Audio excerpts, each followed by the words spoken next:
very racist, very violent policies in the United States as well.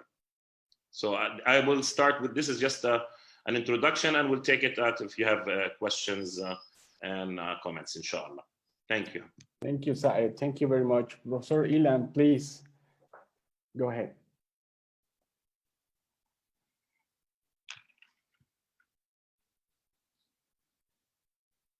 You have to unmute.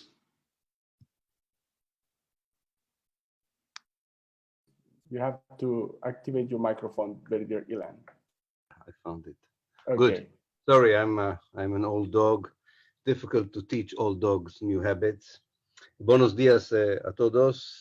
Espero que todos están sanos y seguros. And this is as far as my Spanish goes. My dear friend Musa told me that he will not re-invite me to Mexico if I'm not fluent in Spanish. So I'm working very hard on this. It is a great pleasure and honor to share this platform. And I just want to echo what was said before, maybe just widen a little bit the scope politically.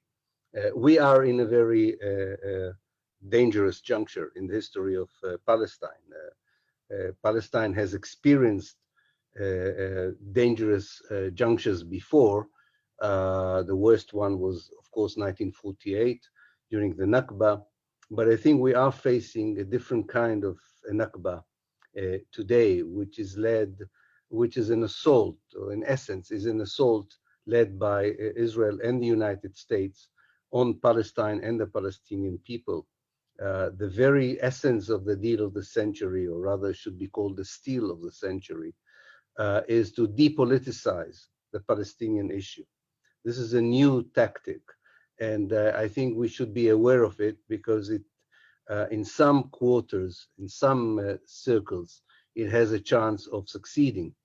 The very idea is that there is no political issue in Palestine, that there is an economic issue, there is a humanitarian issue that could easily be solved by money and funding and subsidy. And if you depoliticize Palestine and the Palestinian, then the Palestinians have no right for self-determination, no right for return, no right to continue their liberation struggle. And I think this is, in this context, we should see also the Israeli intended annexation, which anyway is taking place, whether Benjamin Netanyahu would declare it's happening or not in July. The areas he's talking about have already been ethnically cleansed from their Palestinian indigenous people. They are annexed for all intents and purposes. So this is just a declarative issue, if you want, another nail in the two-state solution, which anyway was dead for many, many years. But it is part of a unilateral policy Israel is pursuing and has been pursuing even before Netanyahu, with the support of nowadays a friendly American administration, but I don't expect much from a Biden administration in this respect. The whole idea is really to incrementally fulfill the very nature of the Zionist project 100 years on. Zionism is a settler colonial project. Israel is a settler colonial state. And the motivation for a settler colonial state is to get rid of the indigenous native population according to the circumstances, the historical juncture that they found themselves, and the capacity. They cannot do in 2020 or 21 what they did in 1948, but we know throughout the years they found different means of having the land without the people. It's a matrix of apartheid, dispossession, ethnic cleansing, discrimination, and it is based on the idea that you don't need to dramatically take measures to fulfill it. You can do it incrementally on a daily basis, on an individual basis, which kind of stupefies the world that does not pay attention to such daily occurrences, because they're not dramatic, they're not drastic.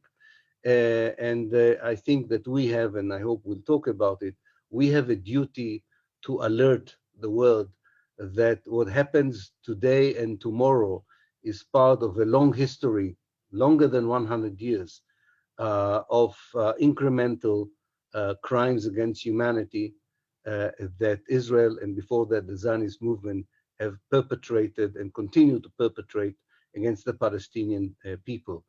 It's a huge mission for all of us because, as I say, it's not dramatic, it's not drastic. There are worse cases happening around, but no other case has suffered from denial, double talk, exceptionalism, as did the case of Zionism. No other case or no other indigenous people have faced such an alliance from the United States through the Christian world, and now with some Arab regimes, against the people who are don't have an army, don't have a state, and are the victims of the strongest army in the Middle East, and a state that is still considered by some people around the world as the only democracy in the Middle East. So it's really about justice, morality, genuine solidarity that is a symbol for most of the most abusive injustices that occur elsewhere in the world. I'll stop here and I hope we can discuss some of these issues in more details. Thank you. Thank you very much, Professor Ilan. Now we are going to hear our very dear colleague, John. To please, John, your introduction to this panel. Thank you very much again, John. Thank you. And I just would like to echo what my colleagues have said. It's an honor and a pleasure to be here. I'm speaking with all of you from New York, and I'm here in a spirit of solidarity. I'm reminded of a quotation that I've returned to all the time from Edward Said. Remember the solidarity here and everywhere. One of the last things that he wrote. A good reminder, I think, that the struggle for justice in Palestine has always been a transnational struggle, continues to be a transnational struggle. But we see now that this transnationalism is entering a new phase, I think we could say. And so I want to just speak very briefly about these developments from my point of view here in the settler colonial United States. Earlier this month, in an interview on the Democracy Now! Program, Angela Davis, the legendary Black liberation activist, said the following, I'm quoting here: "Palestinian activists have long supported Black people's struggle against racism. When I was in jail, solidarity coming from Palestine was a major source of courage for me. There has been this very important connection between the two struggles for many decades." End quote.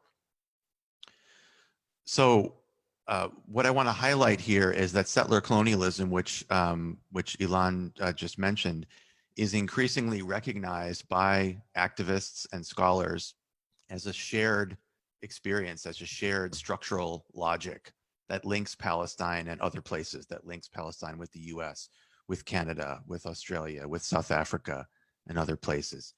I think one of the struggles that we're facing right now in terms of the solidarity turn is the struggle to make settler colonialism visible in public discourse.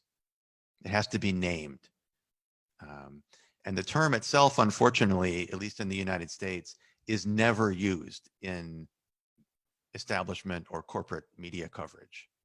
One never hears the term settler colonialism used unless there's a rare case where an activist is perhaps quoted in a news report.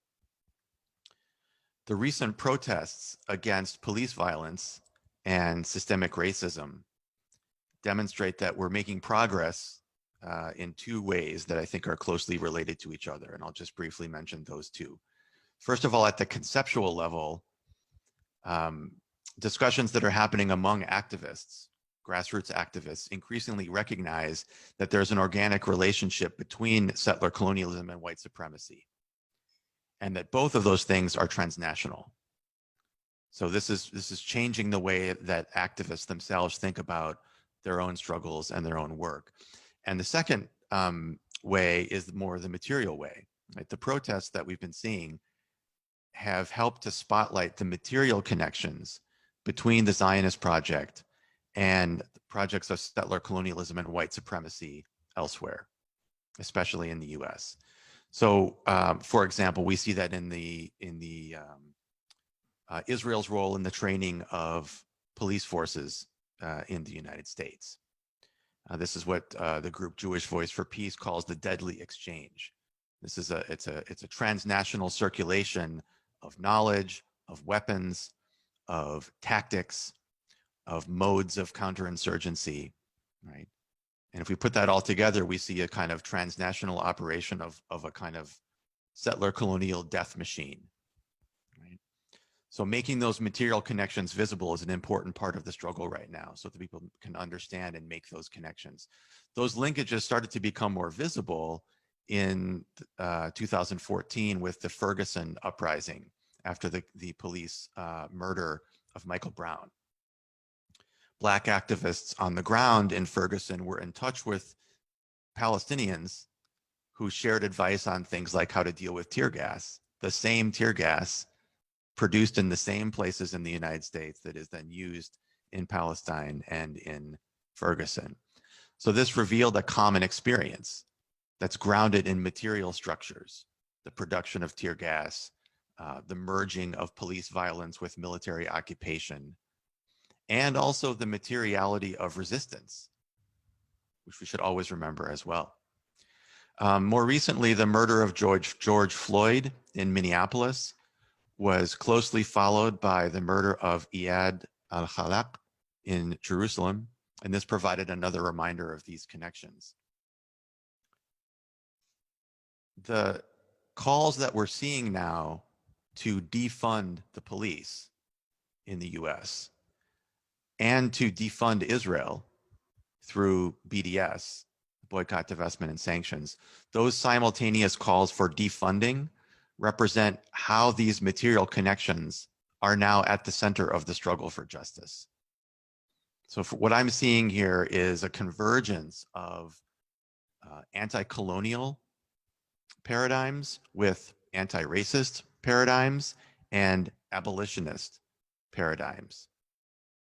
And that convergence provides an important element, I think, of any strategy to resist the depoliticizing of Palestine that Ilan referenced in his remarks, right? One of the ways to repoliticize or insist on the political nature of Palestine is to promote and nurture these connections between anti-colonial thinking and action, anti-racist thinking and action, and abolitionist thinking and action. So I think I'll stop there, and I look forward to further discussion. Thank you again. Thank you, very dear John. Now we are on to hear our very good friend, Daniel. Go ahead, please, Daniel.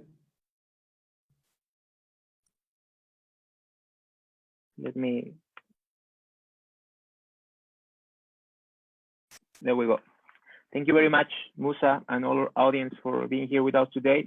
For me, it's a real pleasure to be here with John, with Saed, with Dr. Ilan, which I have the opportunity to share ties in Mexico with a book, with a very dear event where we can share some of our main ideas regarding the Palestine question. So what I think for today, and the main idea of the spirit of the talk as a conversation that Musa and Claxo invite us, is like three main branches. First of all, to talk about this, as Ilan said already, steal of the century. After all, this idea of Benjamin Netanyahu and its plan of annexation, which it should be in July 1st. And after all, the third branch of this conversation, which I was taught with Musa, it's thinking about in this idea of how to turn to a solidarity with the Palestine movement. So I think this is like the three main branches. And in the same branch, in the first branch, which regards to this annexation plan and the deal of the century, I mean, first of all, we need to criticize, we need to raise the voice against the first idea of Jared Kushner's deal of the century. I mean, there's no such a thing as deal of the century, because the thing is that Donald Trump and Netanyahu continue saying that it's this generous offer for the Palestinian people, the most generous offer that the government of Israel and the government of the United States are making to the Palestinians. It's the same discourse that we have been hearing since the 1967 occupation, and the same discourse that we had been hearing since the beginning of the peace process in Madrid in 1991. More of the same. We can make like a whole map and go far analyzing each one of the conferences, each one of the ideas of this whole peace process, and it's more of the same. Because it's more of the same, because no one is asking what the Palestinians need. That's the first issue here. And the second thing here is that there is not taken in consideration the main dilemmas of this colonization process. The main idea here, as Pappe said in all his books, in the conference that we heard of him, it's we need to stop thinking on Palestine and Israel as a conflict. This is not a conflict. This is an unfinished colonization process. If we start thinking about this idea and we broke this binomial, thinking in a conflict where are struggling two groups or more groups, we can stop thinking on Palestine as an unfinished colonization process that started way before 1948. I mean, the same Zionist movement in its own very, very deep had a lot of ideas of how to get the land and start this process of colonization. I mean, the first thing is we need to decolonize our minds in this idea of thinking Palestine from the global south. And decolonize our minds, it implies the idea of this is not a conflict. This is a real unfinished colonization process. And this is the same idea that Kushner, Trump, and Netanyahu are replying in its own deals. I mean, annexation plan and deal of the century goes very well on the same hand. And they are not taking in consideration the things that it's not been taken in consideration since Madrid. I mean, Al-Quds, the situation of Jerusalem. I mean, for Israel, it's indivisible and it's eternal capital. So one of the main points. After that, and for me, the main problem of this deal of the century that goes very, very close with this very close symbiosis between Donald Trump and Netanyahu of the refugees. I mean, in this deal of the century, they wash his hands and say, it's not problem of Israel. Let's see what happened. Nevertheless, there are any kind of resolution that said that these people have the legitimate right of going back to its homeland. So, and we can continue. Let's say this deal of the century considers only 15% of the historical Palestine, whatever that means, with the settlements there, without any part of Jerusalem, real Jerusalem part. And it's, I think it's more an idea for getting closer for Israel to its Arab allies inside the region. I mean, because we can't deny that these Arab allies has taken the Palestinian flags historically, but no one actor in the Arab war has been making something real. And in this precise context of this whole annexation idea, in my own opinion, we cannot argue that everyone in the Middle East is making something for stopping this. I think this is a political situation. It's a very, very political situation because we have elections in the United States in November, because Netanyahu is facing a known political crisis. And I mean, this political crisis goes far beyond the Zionist project in my own terms, because I think Netanyahu is willing to pass to the history as the people with more power in the history of Israel, with more periods ruling Israel. But on the other hand, there is a judge ruling because of corruption and many other churches. And then I mean, for me, this annexation is just a strategy for political surviving. I mean, for Netanyahu, and Trump is using this as well. Because if we consider the current situations of the annexation plan, Netanyahu is facing serious troubles because he needs the support of the United States. And the United States already said that if there is not a union between Gantz and Donald Trump for sharing this idea of the annexation, it will not pass. And Benny Gantz, thinking in its own terms of political surviving, is not sharing the ties of the annexation. Another facing that it's against this plan in the next few weeks, it's the settlers. The settlers. I mean, we could think that these settlers that came worldwide to Palestine are happy with the idea of the annexation. That's not true. From the 6,100 settlers that live inside the occupied Palestine, at least 400,000 settlers are not specifically this group, Yesha group. It's not facing the idea of what they call Judea and Samaria, sharing the land with the Palestinians. And in the other hand, we need to think in the idea that Israel is not giving citizenship to the Palestinians. This is the main idea here. If you will annex 30% of the West Bank, you need to give citizenship to the Palestinians, because otherwise you are living in an apartheid, which is an apartheid that we have been declaring in the last years since 1948. I mean, you are officializing an apartheid system because you are not giving citizenship rights and for all these people who live under an occupation. And not to say that you are violating international law, because if you consider Geneva, Hague, and all that regulation in the international law, you cannot translate people to an occupied territory. First of all, you cannot perpetuate in a place that you are occupying, and we can continue putting the hands in each one of these violations of the state of Israel. So I can start like a debate in order to continue with other ideas. Thank you very much. Okay, Danny, thank you very much, all of you, for these insights. And I will try to connect many of your comments in order to go to this second opportunity to talk.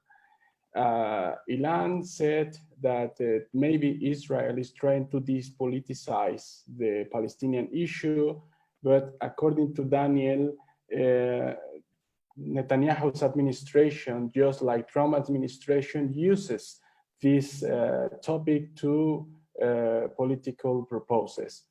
After the necessity to go forward to a global movement, I think before we organize a counter-power activity, we need to read very well the power activity. So in this context, I would like to ask Saed if he considers that Israel and the annexation plan is used by Netanyahu's administration in order to, some heritage for himself as a more glorious prime minister of Israel, as own history of him. What do you think about this, Saed?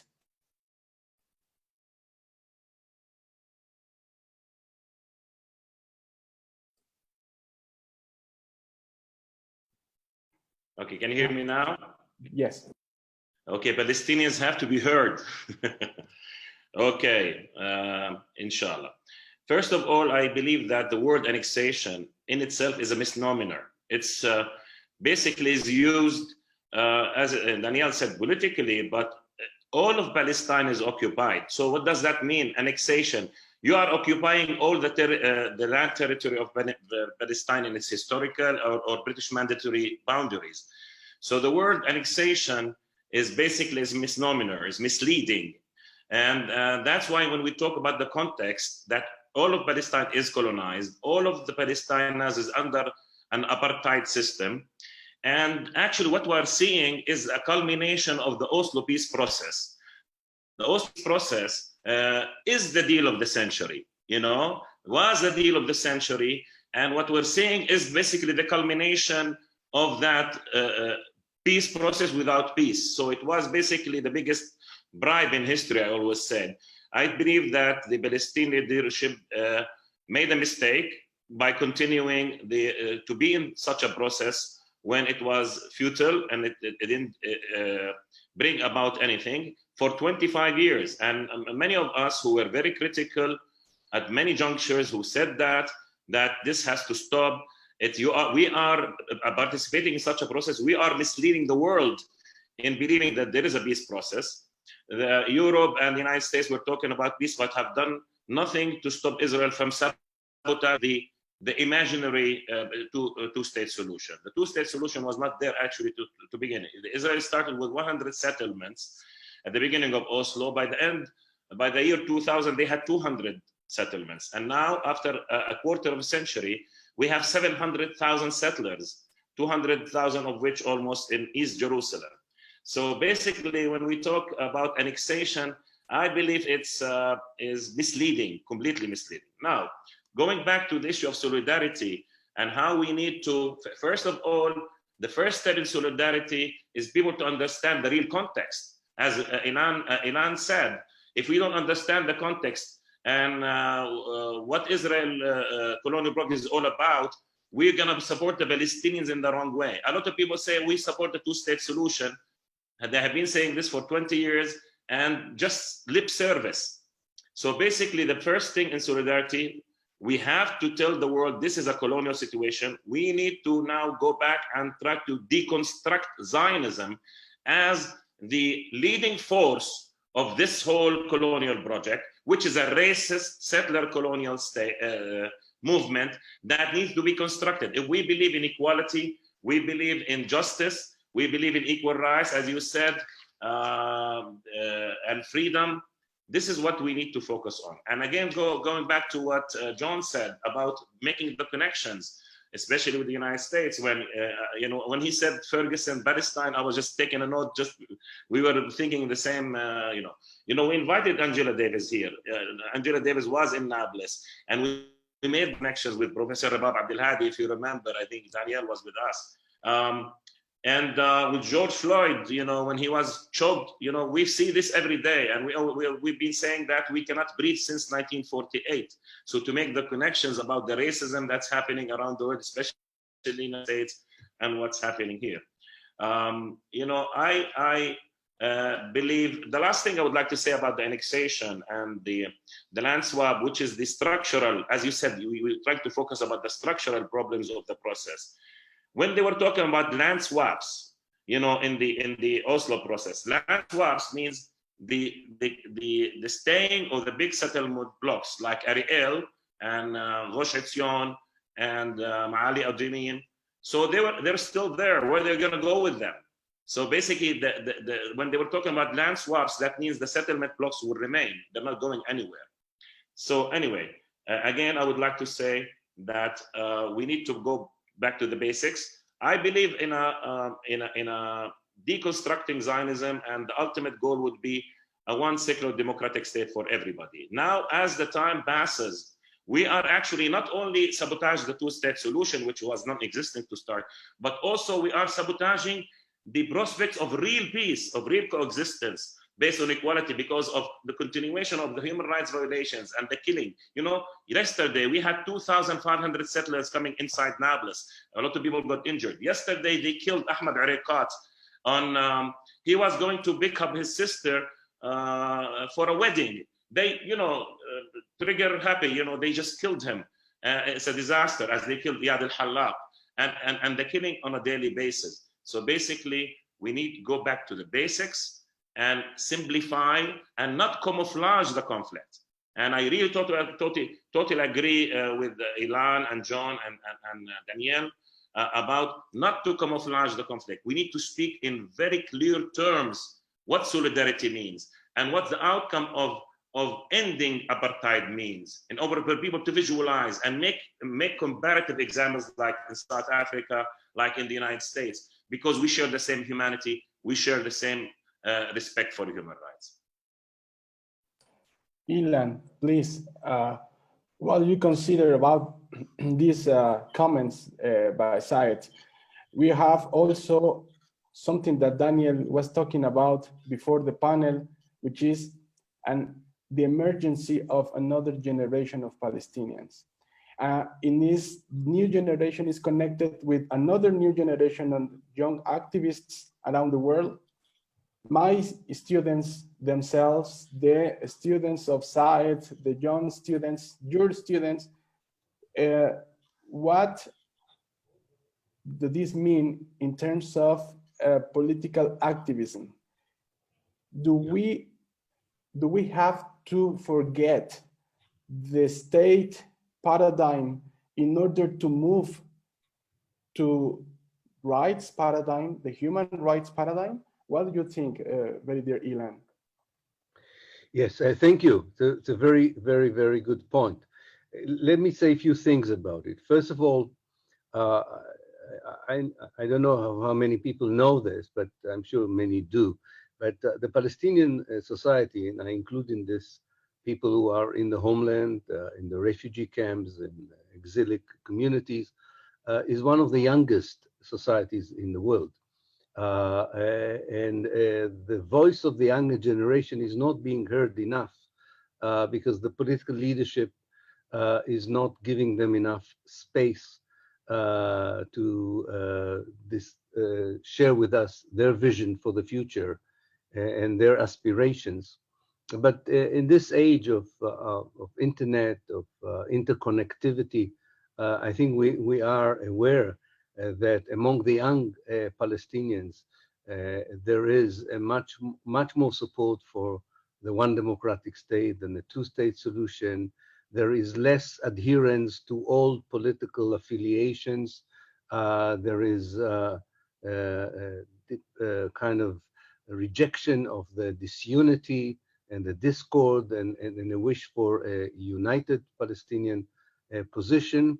And many of them, as we know, especially outside of Palestine, where it's possible, fuse together scholarly abilities with political activism. And this is a huge human capital that the Palestinians have. And I think in time, it will come out and prove to be a very important asset, human asset, in pushing the struggle forward. I think it is important to say in this context, or to point in this context to something that John was, I think, referring to, and I think resonates with a lot of Palestinians, especially young Palestinians. And this is, as much as they appreciate the politics of identity, I think they tend to side much more with the politics of identification, much more than the previous generation. I remember I was very moved when there was, after Ferguson, after the events in Ferguson, there was a demonstration in the Gaza Strip in support of the African Americans who were victims of the American police brutality. And you would think that under the horrific circumstances in which people live in Gaza, they would not have the time or the peace of mind to show solidarity with the people in Ferguson, and yet they did. And I think this is something which will create the counter coalition to the very, very strong coalition that supported Zionism in Israel for more than a century. We have to remember the Palestinians are facing the Christian world, both Christianity in its evangelical form, in its Catholic churches, sees now the support for Israel as either a compensation for years of anti-Semitism or the fulfillment of God's prophecy. Secular liberal people in the West mistakenly still think that they are supporting here a democracy, and they want also to compensate for the genocide of the Jews in the Second World War, together with business-orientated China and India and some Arab regimes. The coalition against the Palestinians is huge. But this is the counter coalition, the counter coalition of what I call the politics of identification.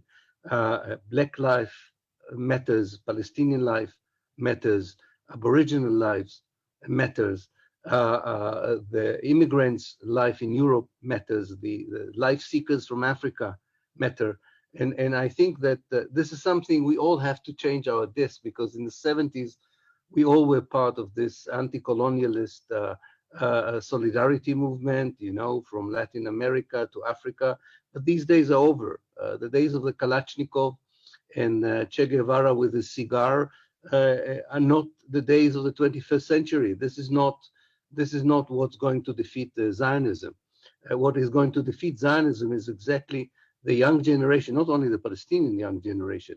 The young generations demand that morality is part of politics, something politicians don't like to hear. The justice is part of an individual and collective ambition for the future. Palestine would be the symbol, I have no doubt about it, be the main symbol for the struggle to make politics moral again, just again. It's a long process, and it's very heartbreaking to see when you talk to Palestinians who say, yes, but if it's a long process, how would we save our lives given the destructive nature of the Israeli oppression? And that's a very good question. And that's why, and with this I will end, while we are building this network of identification, we all should be very active in a campaign like the BDS, because the clock of destruction is very quick. We have some achievements there, but we should expand it. But in the long run, I think this is the internationalizing the conflict, not as we did in the 70s, which was only based on left-wing association, but internationalizing the conflict or rather the struggle, not the conflict, internationalizing the struggle for freedom and justice with the younger generation, their world, their ambitions, their visions. I think Zionism doesn't have a chance in the end of the day for lasting for too long. In the meantime, as I say, we need to take other drastic actions to help our Palestinian brothers and sisters who are under the boot of a very cruel and callous regime. Thank you. Thank you. Now we are going to move for John in order to give us one feedback of this combination between simplicity of the narrative and global, perspective by new generations. Please, John. Thank you. Yes, I think this is a really important thread that we're developing here. Just to pick up on what Ilan was saying about the difference between an earlier period like the 1970s, the sort of the golden age of anti-colonialism and so forth, and now, part of what happens when transnational solidarity takes on this new form that we're seeing now is that it pushes all of us actually to go beyond exoticizing the struggles of others. Right? I mean, it's very easy to identify with Palestine in a superficial way and say, yes, go Palestine, Intifada, and all of this, right?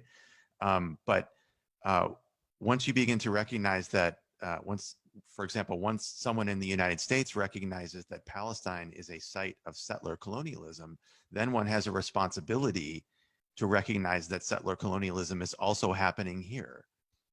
Right? That we have a responsibility to stand for decolonization at home and in other places. And that ultimately strengthens the bonds of resistance at the grassroots level, because it makes solidarity less superficial, less performative, and more material.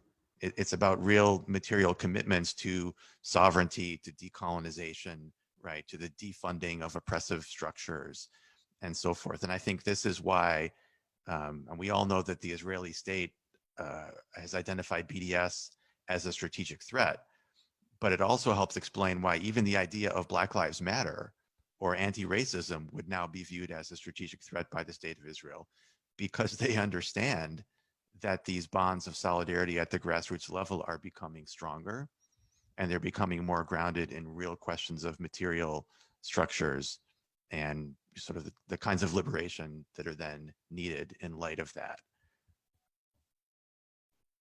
Thank you, John. Thank you, John. Now, Daniel, if you want to contribute with your insights, we have many challenges.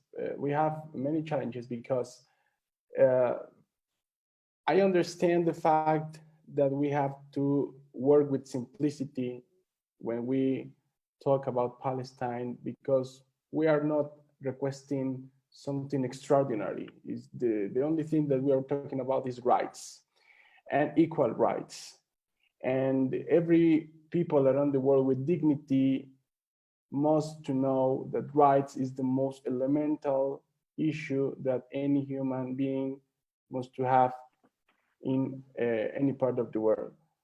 However, you know, the propaganda, the dynamics of international politics, and even the way in which we are, the place in which we are, we don't have to forget that is the Middle East. I mean, Palestine and Israel cannot be isolated from the Middle East as a region full of problems, full of complexity, full of you know, extra regional interests, military interventions, and of course we have to combine how do we understand this complexity in the region, and how do we have to narrate the Palestinian issue in the middle of this complex, you know, dynamics. Daniel, thank you very much, Musa. what do you think about this? What do you think about this challenge that we have in our own public sphere in Mexico and Latin America, and how do we work in order to separate this complexity in the region politics and, you know, the narrative that we have to do in terms of Palestinian issue? Thank you very much, Musa. It's a pleasure to hear all the ideas of Saed, John, and Ilan, and you as well. I mean, first of all, two ideas that I have been thinking about when I was hearing our very dear colleagues. First of all, this idea of deconstruction. I mean, deconstruction in the sense of you are making is one thing that I always say to my students, to my friends, to my colleagues. We cannot start making this progress if we cannot deconstruct the idea of what's really happening towards in Palestine and Israel. And as you said, we cannot separate this complex region that, as our very dear friend Jaime Isla said, do not have a word of honor. The Middle East do not have word of honor historically, but we can make this change, as Ilan said, as Saed said. I mean, and I understand this generational outbreak. I mean, as we said before, when Musa and I we were talking about how to arrange this panel, we were taking or holding this idea, if we can, that there is at least two main generations in Palestine regarding the resistance. On one side, we have the Nakba generation. This Nakba generation that has historically led the resistance against the Zionist colonial settler colonialism project. And in the other hand, we have the Oslo generation. And I think that this is a very, very interesting way of analyzing the resistance, because if we think in the Nakba generation, we go beyond and we think about what's really what were the main concerns of the Nakba generations, and it was to think in a Palestinian state, which is, I am sure, and I'm from the deep of my heart, I'm pretty sure that it's a legitimate right of the Palestinian people to have its own state. And it was the legitimate demands of the Nakba generations to have its own state with the borders previous to the Israel occupation. But on the other hand, we have the Oslo generations, these generations that had seen how the peace process is done. And for many academicians, for many specialists in this area, we keep playing with the idea if the two-state solution is dead, it's almost dead, it's in the hospital, it's with breeding with an artificial system. Let's face as Saed said, let's face the face on the ground. And the facts on the ground said that there's nothing left to occupy of Palestine. We have the settlers, we have the West Bank, we have Gaza occupied by the Zionist project. So in that extent, we need to turn the ship, and think about, as I said in my previous intervention, think about in rights. And if we think in rights, as Musa said, we were talking before, in my own opinion, let's face the challenge of thinking that the political leaders have been break the communications with the society. As we would think about it, we need to restructure the dialogue, not with the politicians, not with the Zionists, not with Hamas, not with the Fatah. The people need to go and to take again the public space and ask for these civil rights that have been denied for the Palestinians historically. And I think that this, as Musa said, we can connect it with too many movements worldwide that, as Musa said, as John Collins said in the book, Thinking Palestine from the Global South, these cultural traductions that we can make, as Musa said in his article with the Zapatista movement in Mexico, for example, we can make these resonances found in the Global South. We can think about it far beyond the state. I mean, we have a huge debate because, as Musa said, we cannot separate the Middle East from the Palestinian-Israeli question, but we cannot separate the Palestinian question from the whole capitalism, aggressive system in that which we are living. So in that extent, we need to face the crisis of the capitalism and the crisis of the state as we know it before.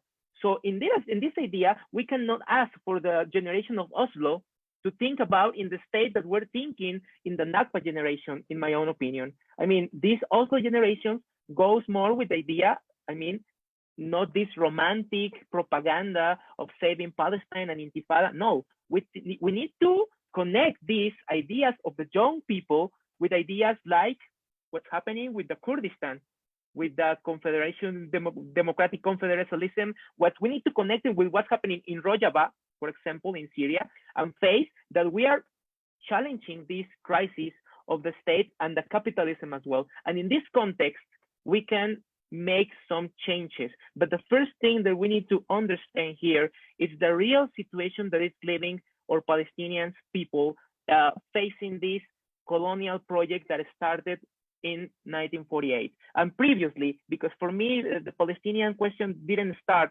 with the foundation of the state of Israel in the 1948. It started in 19th century with the first Zionist Congress. In this first moment of history, with the Zionist Congress started in Basilea, they had everything structured and planned for keeping the Palestinian land.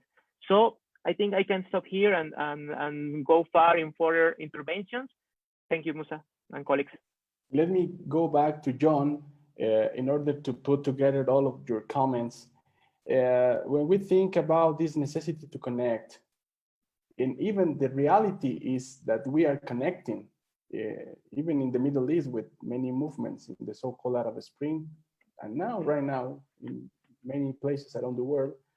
And Marwan Bishara wrote an article in Al Jazeera some weeks ago in which he insists that the Palestinians are divided. But the division between Palestinians is not an obstacle for him. And I would like to hear your opinion, because according to Marwan Bishara, the division of Palestinians in Gaza, in West Bank, in New York, in Mexico City, every single Palestinian in Palestine, in occupied Palestine, of outside Palestine, must work together with the cause and with the name of rights.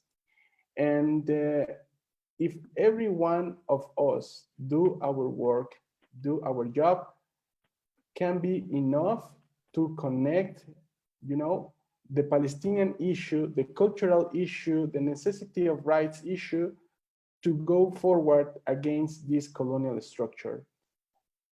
John, and then I will go to Ilan and Saed. How do we reinvent Palestinian unity in the middle of this fragmentation geographically, ideologically, politically, and even, in the terms of that we are going to discuss right now, John? Thank you. It's a fundamental question, and thank you for posing it. I'll defer to Saed and to others in terms of the immediate situation on the ground with Palestinian politics. But I would just say in general, it's always good to remember that when we're talking about colonialism and colonial structures, strategies of division are always part of those colonial projects, right? The creation of divisions, the fomenting of those tensions are always part of the colonizers' project. So this is nothing new, right? But studying this historically is one way to recognize that.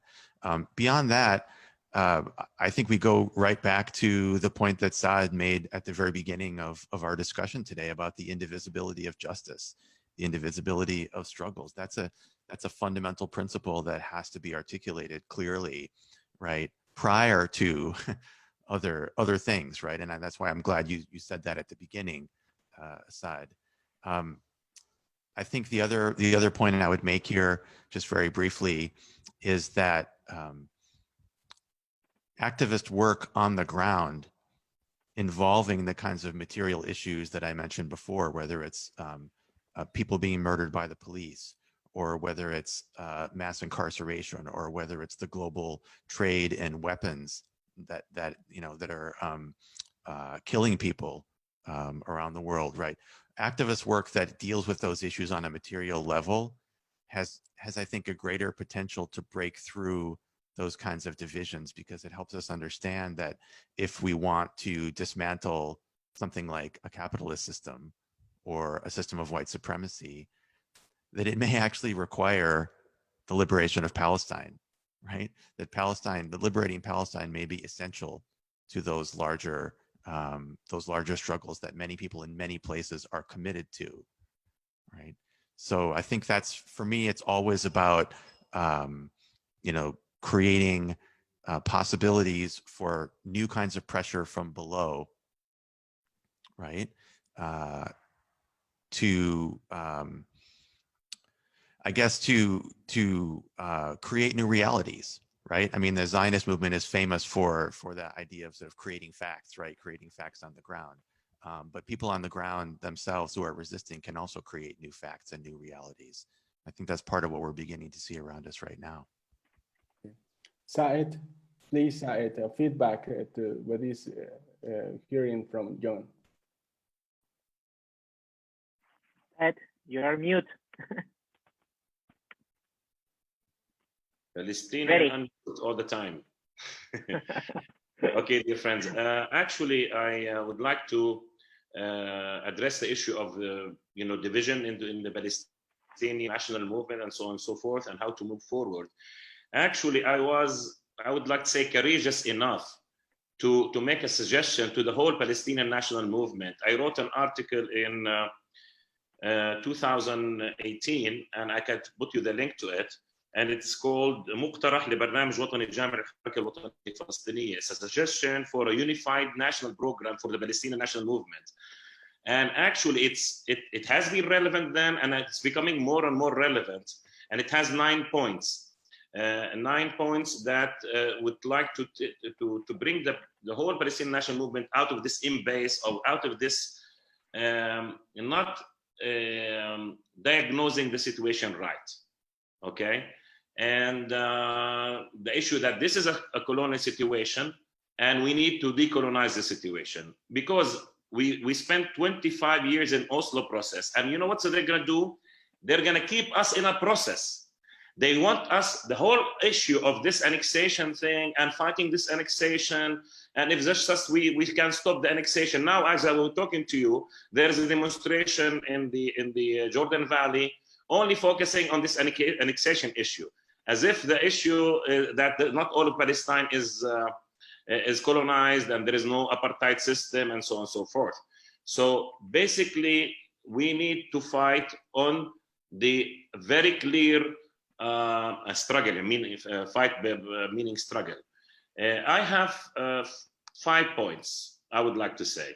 First, a unified goal for the struggle has to be clear, which is a secular democratic Palestine without Zionism, deconstructing Zionism, and it's a secular democratic state for all in a secular democratic region, in a secular democratic world. I'm not talking about utopian, but I'm talking about a goal that we need to all agree and struggle for.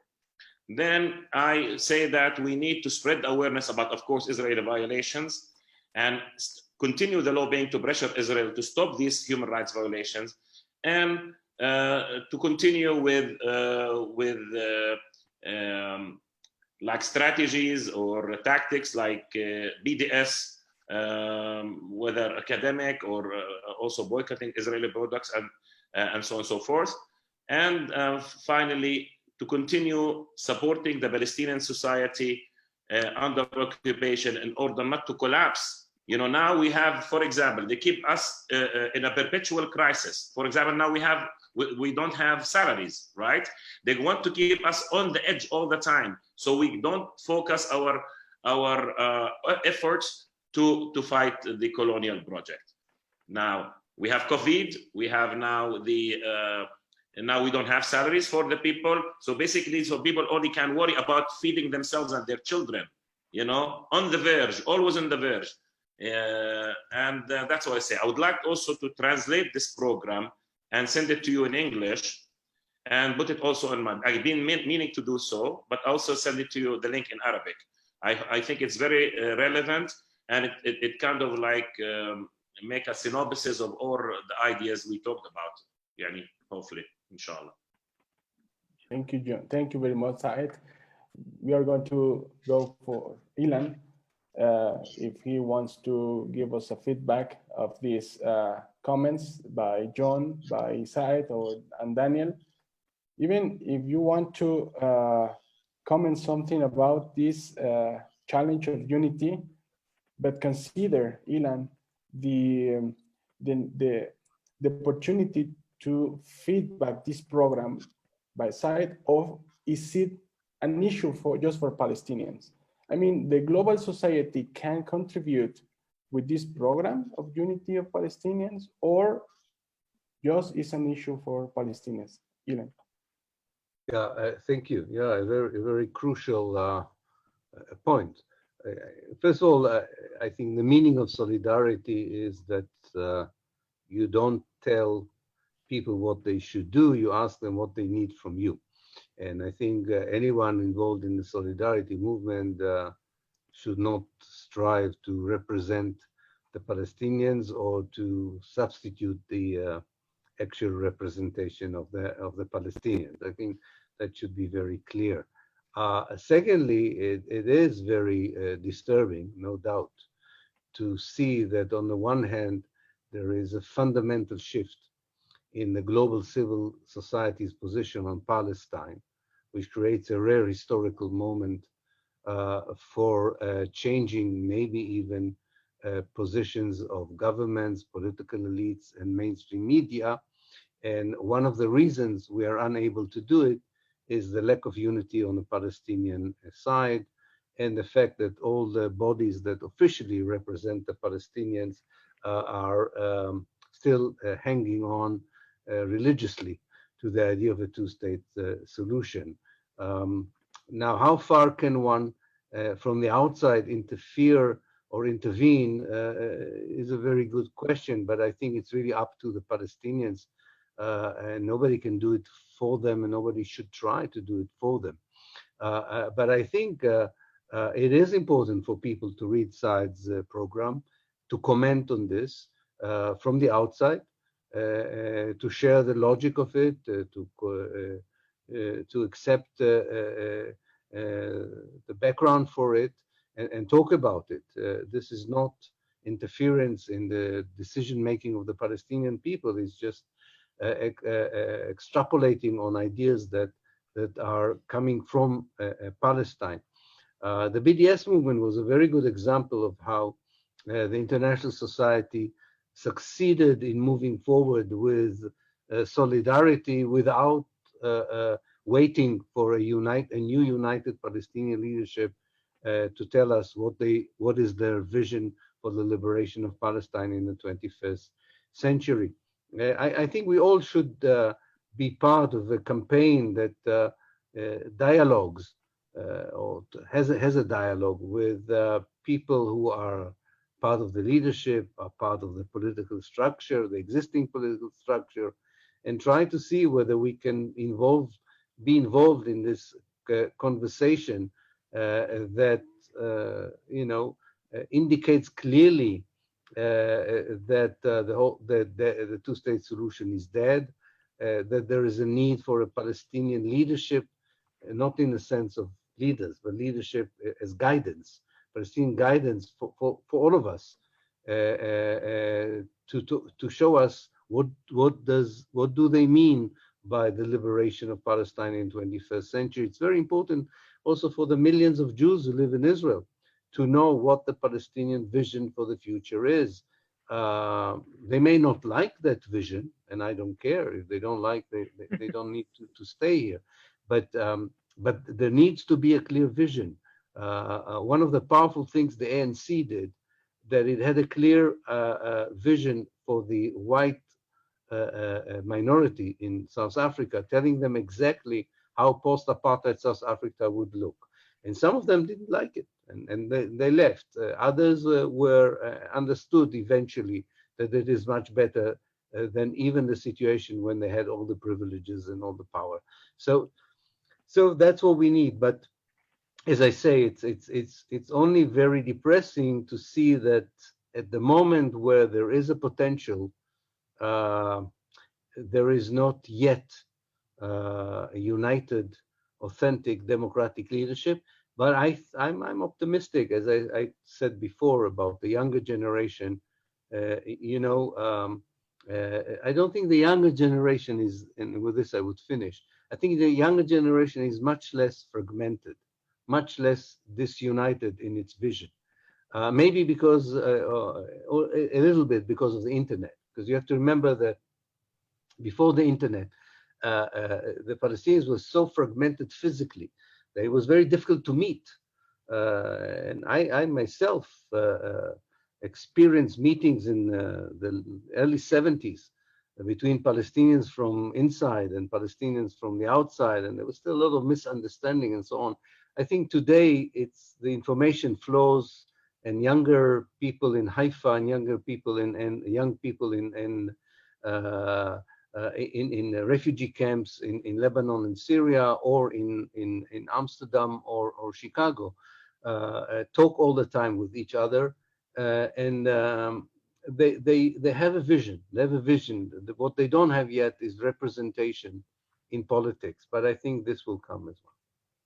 Thank you. According to our colleagues, Jaime Isla Lope, who is watching us by Facebook page, he used to say that in the 70s, the people in the conferences, in the public spaces, used to talk about Palestine just in low voice, not just Palestine, it's Palestinian. No, it was not a public issue. And now here we are, discussing, connecting, sharing a public discourse that I will come back to John and Daniel then. But it's very important to be in the public discourse, because, of course, now we can talk in a very public way, but at the same time, in the social networks, in internet, in Facebook, in Twitter, we have many misinformation, many fake news, many propaganda, and that's why we have to be in the public discourse also. And that's why I am very grateful with you for your time, because it's very important to connect with information and with guidance, just like Ilan is saying.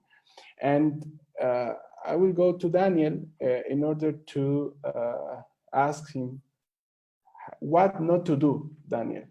What not to do in order that we are discussing. I mean, it's very important to go forward the politics of something, not only, just like John was saying, make fashionable concepts, do not romanticize the cause, do not fall in the superficiality of issues. Okay, but what more? What do not have to do, Daniel, in this issue? Thank you, Musa. Thank you, John, Ilan, and Saed for its comments. And I explained, first of all, to understand what really people want for. I mean, this is the main idea here. If we go back with this whole bad name, Arab uprising started back in 2010, what people were demanding, not only in Ramallah or in Nablus, because even in Tel Aviv and in Haifa, was not the people want to go against the regime. People was calling for unity in Palestine, because unity is something that Palestinians hasn't in a way of leadership. I mean, there is not such a great leadership in Hamas, nor in the National Authority.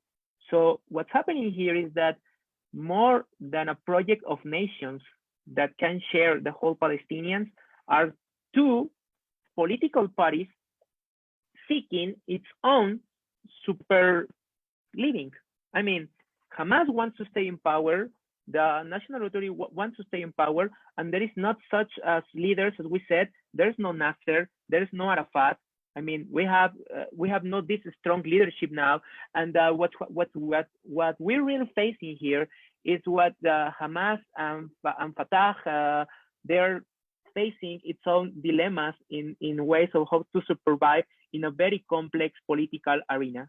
I mean, collaborating in close ties, because there are two projects. I mean, the secular project from Fatah and Islamist project from Hamas, no one of them has to be with the facts on the ground, I would say.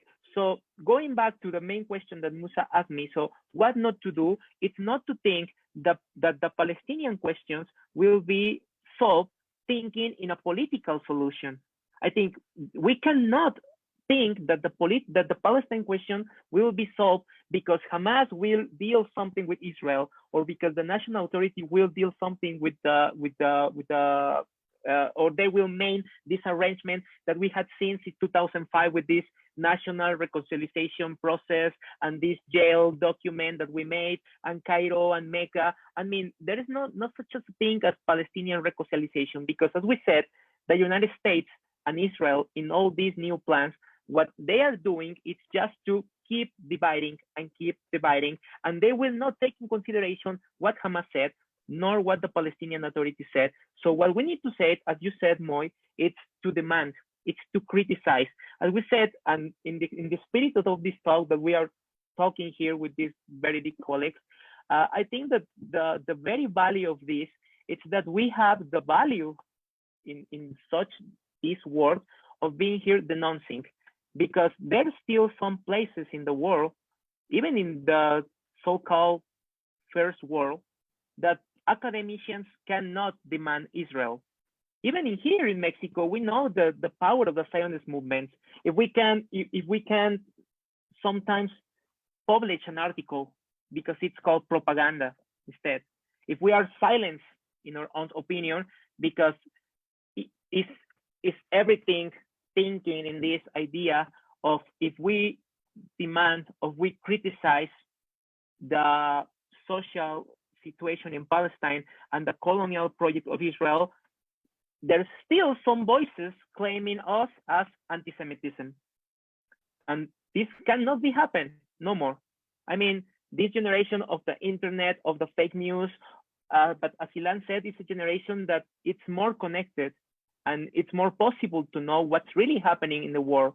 And there's a lot of activism, a lot of NGOs, a lot of people going to the occupied territories, to Palestine, and seeing what's happening there, which it's a thing that Israel do not like as well. I mean, what Israel wants is the people do not want to go there. And here it's Saed, and we were talking about with Sami, Saed, when we were talking in Mexico back in 3 or 4 years ago. And what Sami said, the thing here is that never have been asked the Palestinians what really want for.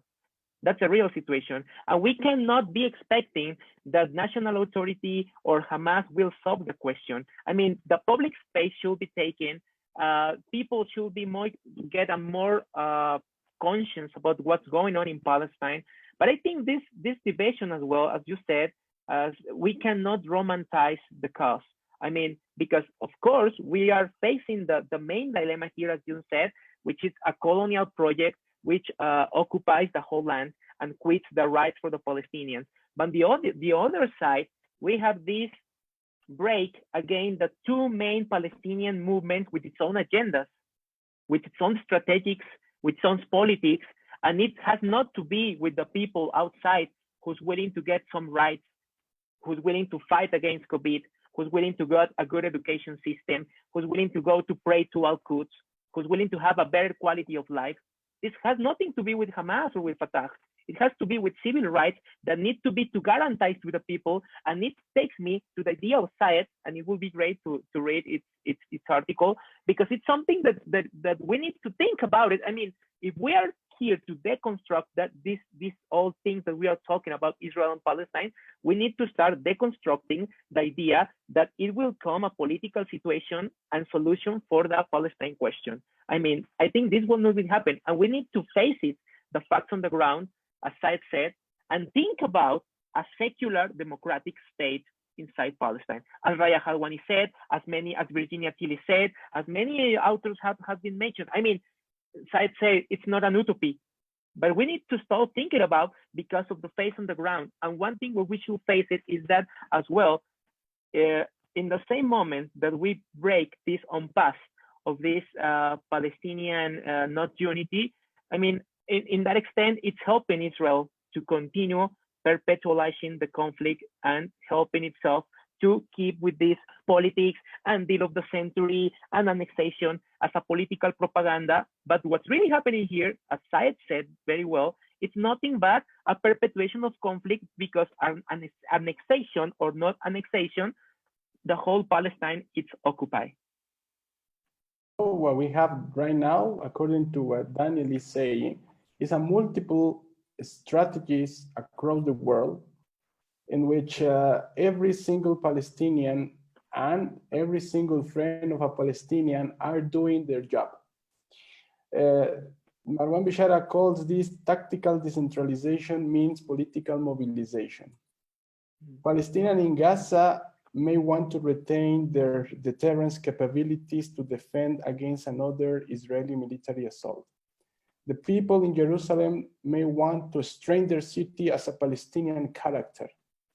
The Palestinian in United States wants to work in a, kind of group, kind of control lobby, and to demand the Palestinian issue can be discussed in the American politics.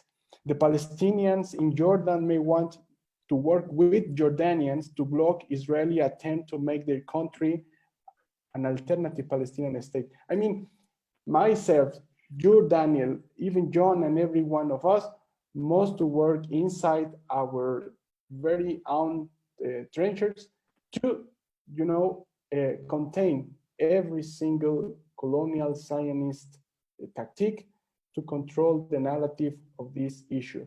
So that's that we have, and maybe we can go forward to contribute to this cause in the time that we are working in the time.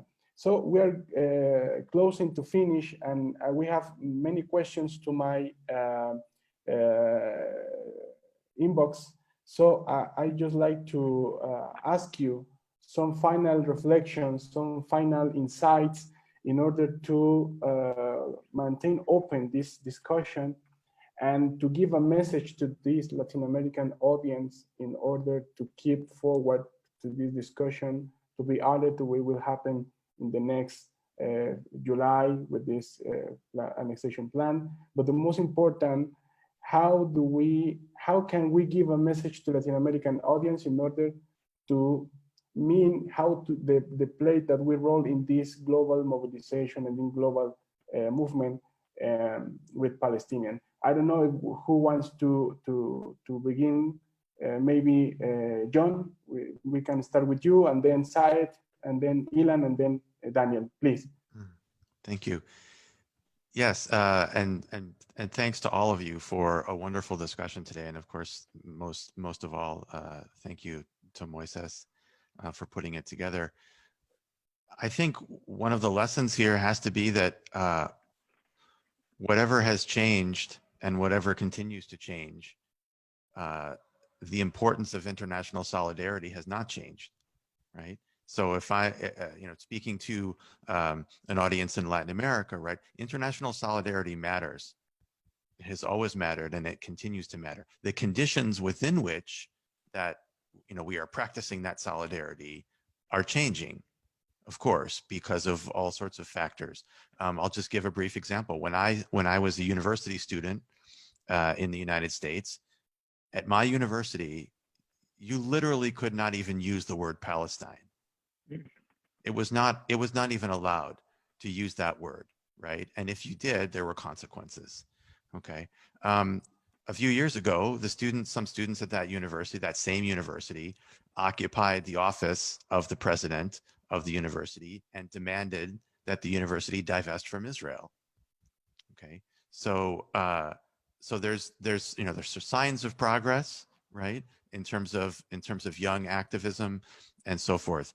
The second point I'll make is that the struggle to change media discourse continues to be a difficult one.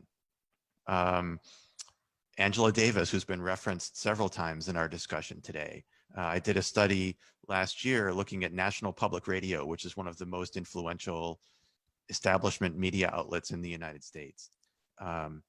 They have never given Angela Davis the opportunity to speak on their airwaves about her views on Palestine, ever. Right? They've rarely allowed her to speak at all, but certainly not about Palestine.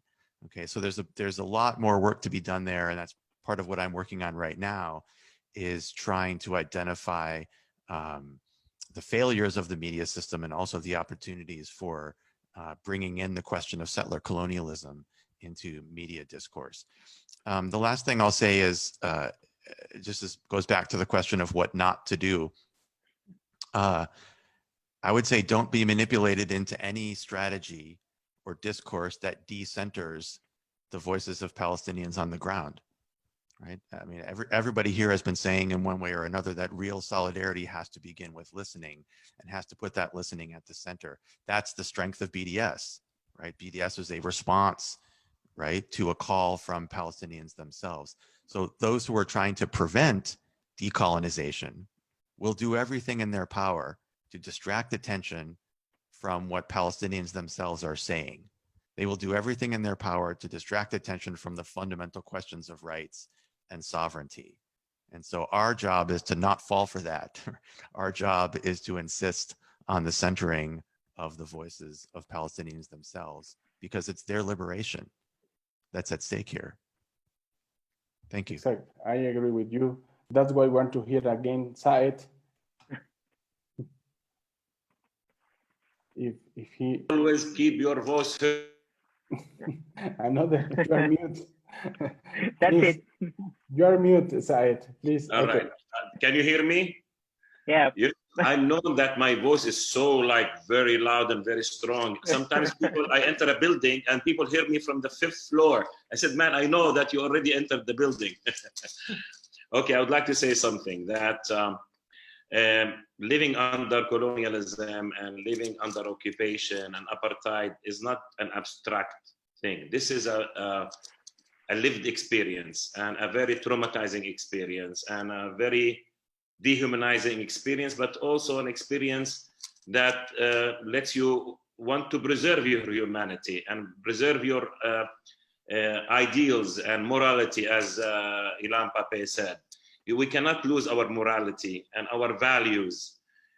Although I've suffered personally, I've been shot when I was 15 years old, machine gunned, with 3 bullets, and then I was in jail 5 times. I was tortured on my wounds, and you all know that my mom was assassinated in 2002. So when we're talking about ending this endless crime, it's not like just a mental or I want your audience also to know, this is not just an intellectual exercise. We need to end it for I'm now 54 years old. All I have seen is this struggle and this fighting. So I would like to end with a poem, just to diverge from just all this political, but also it's very to make it. This poem I wrote 12 years ago, and I think maybe I read it to you when I was in Mexico. It's called "The State of Love," but it's really amazing. I wrote it when Israel was year 60. I want to change it now with the number 72 years.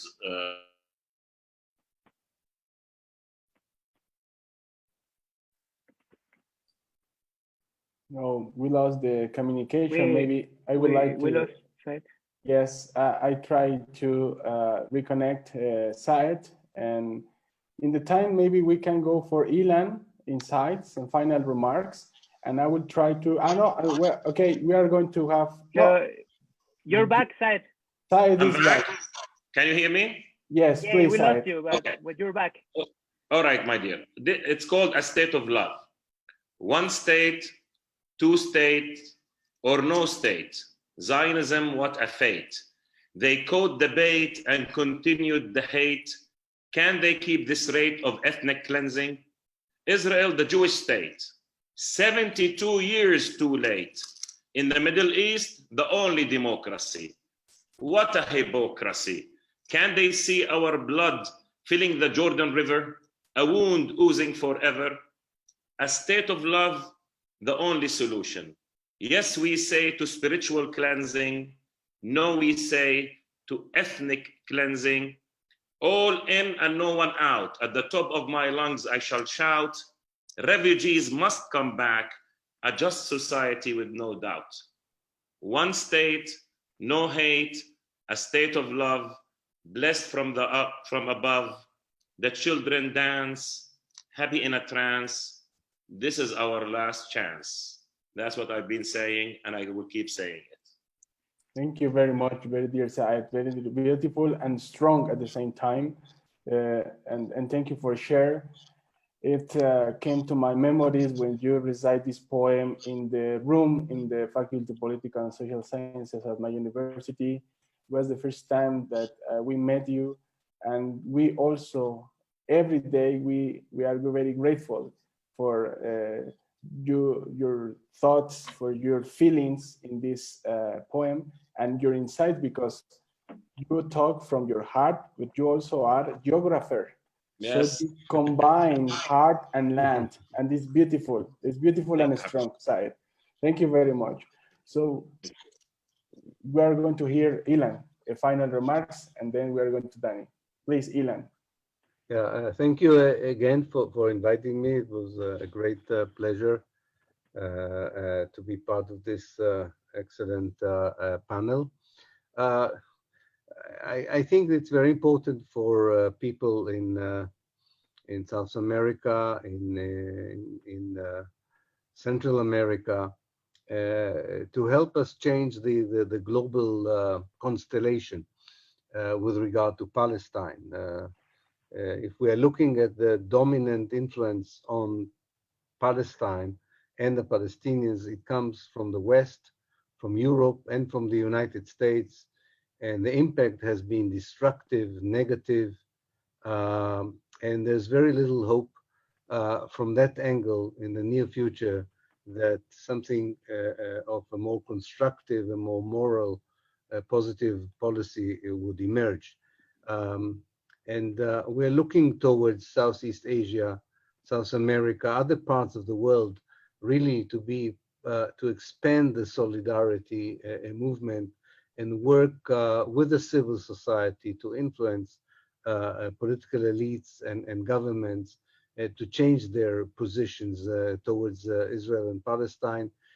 We need to reignite or kind of reactivate the United Nations and the International Court of Justice and other international tribunals to be the venues where we are discussing Israel, not in the Congress and not in the British Parliament or the French Senate, where we have very little chance of being heard, or where people are too ignorant or are unwilling to understand what the situation is all about and what is the background.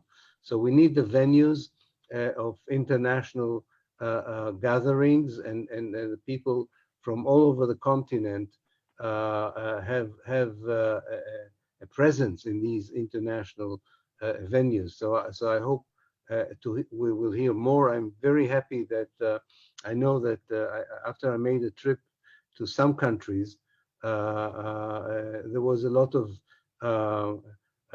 commitment among young academics to create centers for Palestine studies, which is a new phenomenon.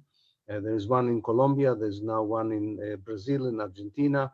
There's a lot of interest in Palestine studies in Mexico, thanks to our good friends Musa.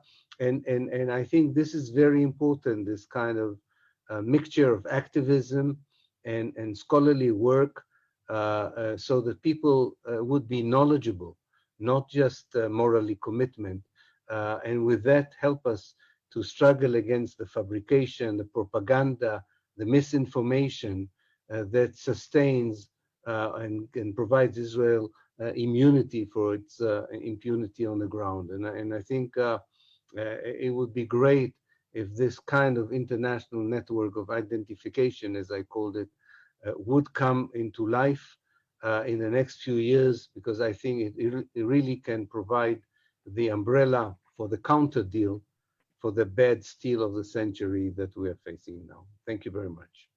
Thank you very much, Ilan. Yes, in every single country that we have the opportunity to visit, Palestinian and Palestinians are present.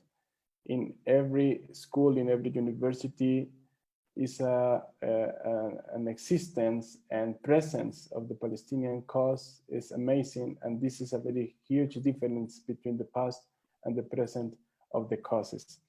Daniel, please, your final remarks very briefly, Habibi. Thank you, Musa, and thank you every one of us for joining this great morning with the ideas regarding the Palestinian question. For me, I think for closing this talk, first of all, we need to think and remember in this John Collins article in the Thinking Palestine from the Global South. I was talking with Musa about this article.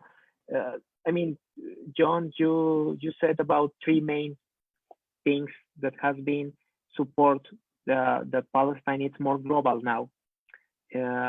First of all, that we are more concerned worldwide about the settler situation. As we know, we have been demanding the whole morning a settler colonialism state. So the first thing you said is we are more concerned, and there are more studies worldwide about what's really happening with the settlers. Second one is that we are now worldwide inserting the Palestine in this economic question. And we think about, and we insert Palestine in this dynamics of the capital. So, and third of all, this creation of this great solidarity movement, which you said, and in the first extent, we can say about this international Palestinian solidarity movement, and we can say about BDS, and we can think about all these international organizations, non-profit organizations like US Wars for Peace and like Al-Haq and other organizations that are willing to tell people what's really going there.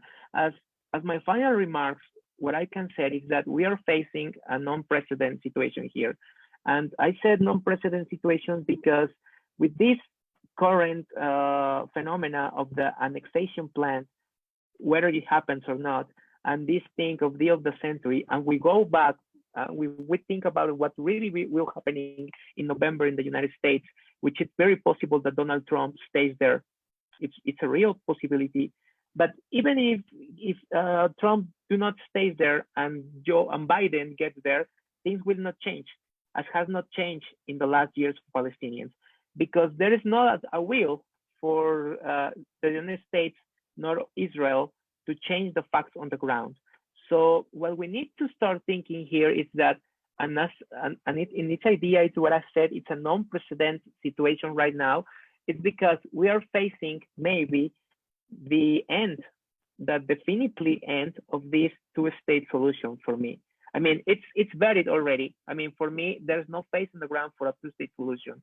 But I mean, if we quit this of the discourse, we need to stop thinking in what, as I said in my first intervention, of what real situation is happening in Palestine, and put the whole things in the ground and make the correct words. It's an apartheid. That's it. We need to use the apartheid, as Ilan said many years ago, and people was afraid of saying the word ethnic cleansing. We need to say what's happening in Palestine, inside Palestine. It's a process of ethnic cleansing, and it's a process of apartheid. If Israel considers this idea, which I agree, it's a political idea, an idea of surviving in this complex political arena, we need to face the facts on the ground that we will be officializing an apartheid system. And what we need to do as academicians, as a civil society, as a scholars, as a society as well, is to demand these crimes of apartheid inside Palestine and inside Israel. And I think, fortunately, young people, it's knowing what's really happening inside Palestine because of the NGOs, because it's more easy to travel abroad, because more people is willing to go inside the Palestine occupied territories. And in that extent, more people is willing to know how to act, how to react, and what to make, how to join these international movements. More academicians, more businessmen are making conscience and willing to join the BDS or other movements. And I think this we have, even with its own criticizes inside the BDS, I think it's one of the best steps to try to amortize this situation inside Palestine. So in my own opinion, I think that, and taking in consideration the words of our very dear Ilan, this is the generation of the change. I mean, I keep saying that this generation is the one that can make something for the Palestinian questions, because as Jaime Isla, which is seeing us, it's a very dear colleague and professor, he said me, as Musa said, he said me, Daniel, when I was in Beirut in the 1970s, making my master's degree in Middle East studies, I was studying the Palestine question. Now, 50 years after, when I was getting my PhD degree with Musa, with Jaime, with Marilu Sierra, with Luis Mesa del Monte, they said 50 years, what has been changed? Nothing. The same questions. And we have this colonial project, which is unfinished. We cannot, as a society, permit that this colonial settler project gets to its own main idea, which is finish the whole process. And here I would like just to close with this idea that it's like, if we continue with this perpetuation of the conflict, an idea that came to me is thinking about this idea, which is not new, of this demographic bomb inside Palestine. What we will have here is a majority of Palestinians ruled by a minority of the Zionist project, which it's not for me reliable for this only democracy of the Middle East, which of democracy do not have nothing. For me, Israel, it's only an ethnocracy for its own citizens and for the Palestinians as well. So I will close here my interventions, and it was a real pleasure to be here with John, with Ilan, with Saed, and with Musa. Thank you very much for the invitation. Thank you, Daniel. Please remember what Hamid Abashi used to say when we talk about military demography bomb. We have to demilitarize the demographic issue in Palestine, because it's not a bomb. It's one fundamental pillar, you know, based on making love. You know, it's not any kind of violent or you know, it's based on love and natural quest for people. You know, the love of mothers and so on. But it's true. The demography is a very important issue, and the most important to say here is that we are going to be together, that we are going to be connected, that we are going to keep analyzing any angle of this colonial process by Zionism in Palestine. And as a way of self-criticism, I promise that the next panel that we will organize, it will be with women, because we receive a very punctual critique by a colleague, Amal Cake from NGOE, that the panel was full of men, and I accept this critique, and I promise the next, it will be with the colleague women who, I don't know your opinion, but I consider the women are, you know, leaders, are a very good leadership in this. Palestinian women are stronger than Palestinian men. Exactly. So that's a good critique that I received with my heart and with my open, you know, perspective, because the questions of gender, the perspective of gender, the role of women in the global mobilization, the Palestinian women, and the women inside the civil society are taking a prominent role in these narratives that we are discussing today. So this is something that I wanted to say of you as a self-criticism, but at the same time, to say thank you again to all of you for your time, for your effort, and even despite of your agendas and your personal, conditions. Thank you very much for being here with us this morning. And I will share with you this video in order to share with your networks, with your students, with your colleagues, and to keep stronger in this mobilization, to keep analyzing and to keep in touch, because one of the main pillars that we have to do is cultivated very good friends, cultivated alliances, cultivated Jewish friends like Ilan also. No, okay, despite many of our friends says that Ilan is a Palestinian, because Hamid Dabashi used to say he's a Palestinian because yes. But anyway, cultivated friends and alliances as a very important issue to keep in mind in order to keep forward to this issue. From my heart, again, I will really thank all of you. I also want to thank the Latin American Council for Social Sciences and the research group Palestine Latin America for its support, and as well to thank all of our audience to follow this video in the web page.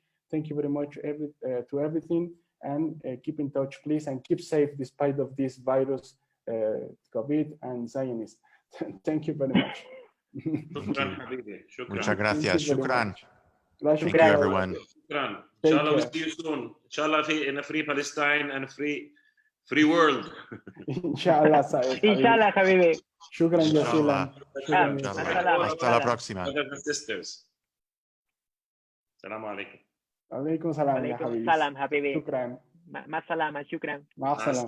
Ma salama. Ma salama. Bye, John. Bye. Bye. Very nice to meet you. Very thank you. Bye, John. See you soon, Habibi. Okay, we'll get your piece. We'll get your piece published. I promise.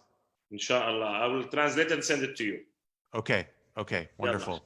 Ma salama. Shukran. Ma salam. Thank you, Musa. Ma salama. Thank you, John. Thank you very much for everything. Thank you.